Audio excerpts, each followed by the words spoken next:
আওয়ামী দুঃশাসনের 15.5 বছর এই দেশ, এ জাতি, এদেশের মানুষ, এদেশের স্বাধীনতা, সার্বভৌমত্ব সবকিছুই ছিল হুমকির মুখে।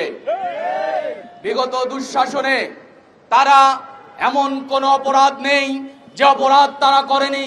তারা দেশের স্বাধীনতা নিয়ে এবং এদেশের জনগণের ভাগ্য নিয়ে ধারাবাহিকভাবে ষড়যন্ত্র করে এসেছে।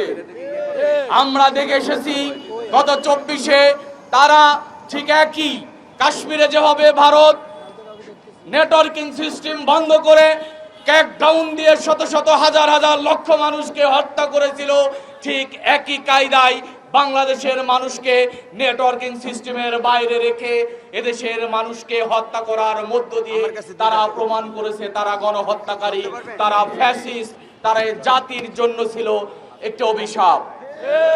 আজকে এসে আমরা আবার দেখতে পাই তারা ঝটিকা মিছিলের নামে এদেশের মানুষের উপর গণহত্যা, গুপ্ত হত্যা এবং স্বাধীনতা সার্বভৌমত্ব নিয়ে ষড়যন্ত্রে লিপ্ত। এদেশের তাওহীদি জনতা বেঁচে থাকতে, এদেশের ইসলামপ্রিয় মানুষ বেঁচে থাকতে, এদেশের দেশপ্রেমিক মানুষ বেঁচে থাকতে সেই গণহত্যা নিষিদ্ধ। আওয়ামী লীগকে কখনো আর প্রশ্রয় দিবে না। কাজেই আমাদের যারা আজকে উপস্থিতি, দেশবাসীকে বলতে চাই আমাদের সচেতন হতে হবে। আওয়ামী দুঃশাসনের যে ইতিহাস এ জাতি ভুলে যায়নি। তারা যদি আবার কোন ফর্মে ফিরে আসে তাহলে জাতির জন্য আরেকটি অভিশাপ আমাদের সামনে এসে যাবে।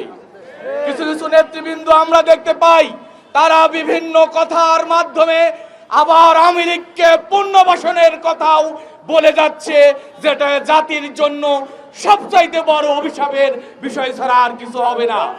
কাজেই আমরা অনুরোধ করতে চাই, প্রিয় দেশবাসী, বিগত দুঃশাসনকে ভুলে যাননি, গণহত্যার কথা ভুলে যাননি।